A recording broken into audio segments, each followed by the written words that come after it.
Good afternoon. I hope everybody's doing well.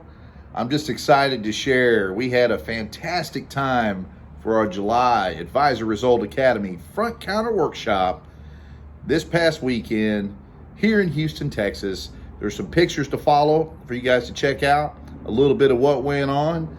If you missed it, that's okay. I'll tell you, we focused on the two big things. How do we improve on our car count, and how do we increase our ARO, thus driving sales and a better gross profit?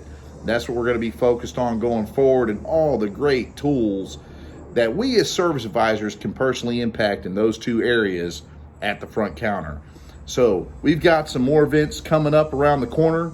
I've got August the 20th and the 21st here in Houston, Texas. September 17th and 18th, we'll be in Pittsburgh, Pennsylvania. So if you missed this one, let's get signed up for the next one. Let's get engaged. Let's continue to polish on our craft and our skills and just get better at what we do. Looking forward to seeing you guys. For all those that made it, thank you so much. It was so refreshing to be back live and in person. Very refreshing and very engaging. So looking forward to seeing your team at the next event. Next one again, August 20th and 21st here in Houston, Texas. Let's get it teed up, rock and roll. And by the way, rolling up.